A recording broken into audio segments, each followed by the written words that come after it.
So welcome to this week's Optimal Health Clinic Facebook Live. And this week I wanted to talk about the role of willpower in recovery from ME chronic fatigue and fibromyalgia. Now, if you're anything like me, at least in the early time that you were sick, you probably thought, if I could just push through, maybe I'm just being lazy, maybe I've had a bug and I just need to push my way through it and then I'll feel better. Chances are if you use that approach, it was an absolute disaster. In fact, for many of us, it's one of the factors that could have caused us to get so ill in the first place. Constantly ignoring the body, constantly thinking we just have to push through, constantly thinking if I just push, then I'm going to feel better. One of the things which is also painfully frustrating is when we get those around us that love us and care about us that want to help, but the way that they try to help is by encouraging us to just push harder, to just do more, to just think if we could just be tough and be strong, we'll push through and we'll feel better. We all know that is pretty much the worst approach that you can use to recovery from ME chronic fatigue fibromyalgia. Something that I've said a number of times in the past is you can't push yourself better. You actually also can't purely just rest yourself better. Just doing the opposite of pushing and doing absolutely nothing can be appropriate at certain points, but as a singular strategy also isn't effective and isn't the answer. What we have to do is we have to find a healing state and we have to ultimately heal ourselves better. The challenge is that doing anything other than using willpower and pushing ourselves can be really difficult. If that's almost been our default strategy in our life, if what we've learned through life is when you meet a roadblock, when things are challenging in life, you just have to kind of batten down the hatches and power on through and push through. If that's been our strategy, and that's probably in our non-ME chronic fatigue fibromyalgia life, our life prior to that may have worked. There are certain, if you're a fit, healthy person and you're training for a marathon, then you don't want to overtrain, but also you've got to push through the limitations. When there are times where maybe it feels that your body's saying that's challenging, you get fitter and stronger by pushing through that. But that strategy definitively, absolutely, does not work in the recovery process from ME chronic fatigue fibromyalgia. So that being the case, does that mean there's no role for willpower? If pushing isn't the answer, but equally just absolutely disengaging and resting may be the answer for certain stages or certain periods, but it often isn't the only answer, what is the role of willpower?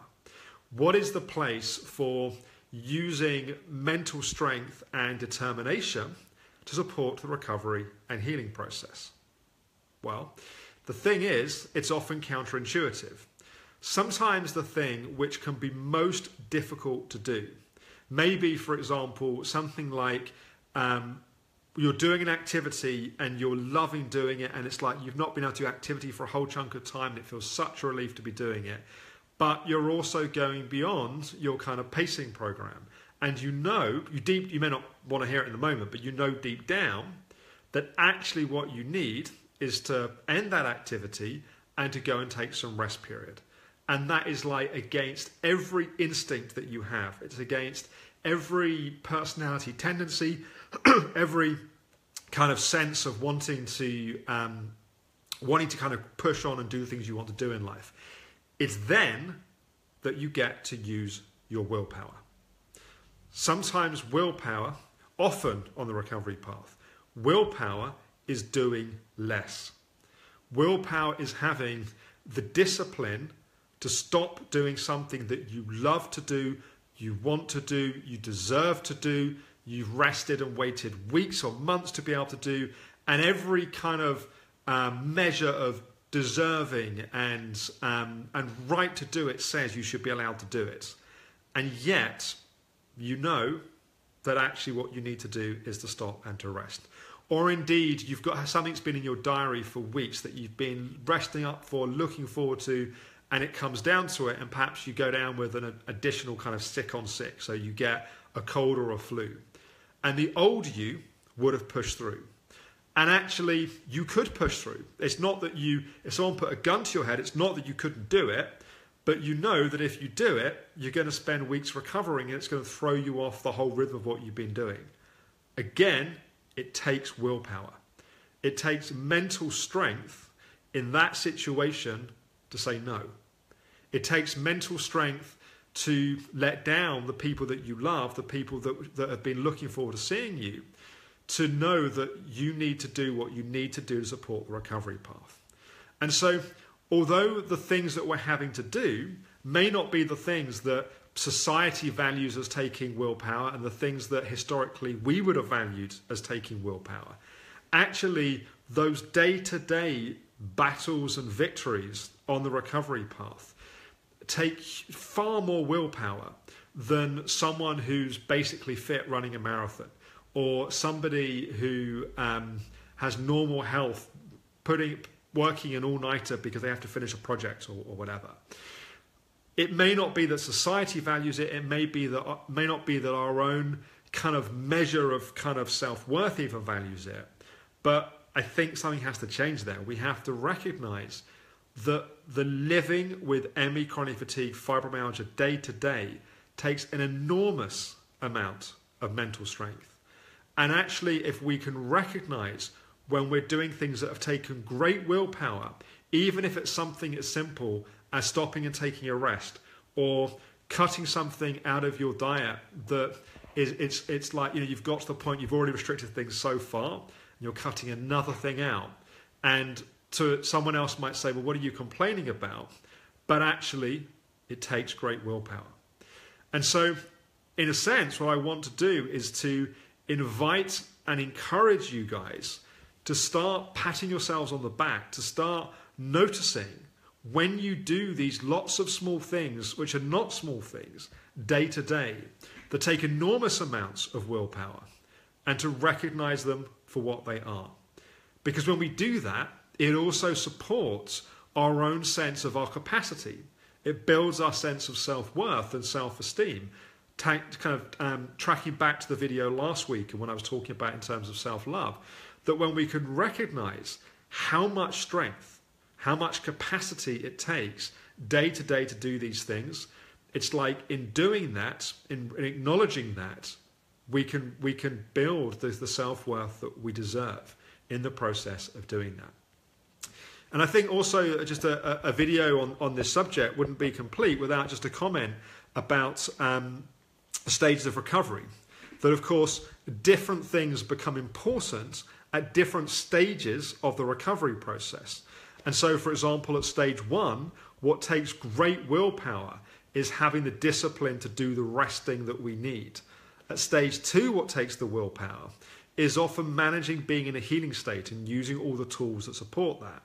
At stage 3, it's coming out of our comfort zone and dealing with the mini relapses that may happen from time to time and coming back into the world. It's like at each stage it's something different, but it takes a huge amount of of willpower and valuing of ourselves to make those decisions on a day-to-day basis. And Janie or Jenny says, I find it hard saying no and letting friends and family down. And I think sometimes what's important is we can make the assumption that they should understand what's happening, especially if we felt we've already explained it to them many times.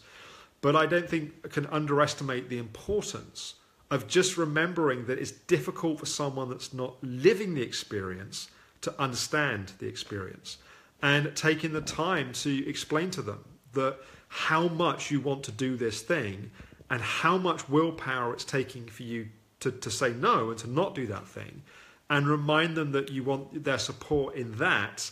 And, you know, as much as they may be disappointed, their disappointment's a fraction of your disappointment. Even though you might have normalized to having to say no, deep down, there's still that part of you which is deeply disappointed. So I think communicating that can be really helpful and really important. So I'm trying to keep these videos a little bit shorter. I know that the kind of more kind of 10 minutes seems to be more digestible and helpful for people.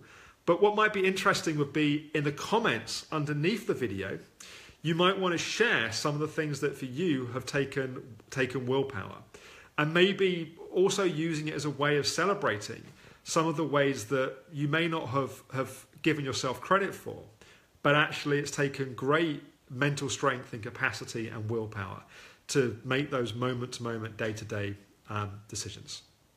So I hope that's been useful. I'm away next week on family holiday, so there won't be a Facebook Live next week, but I will be back same time, same place, maybe not same place, but at the same time in 2 weeks' time. So please do comment, share your experiences, and I hope that's been useful. Thanks for watching.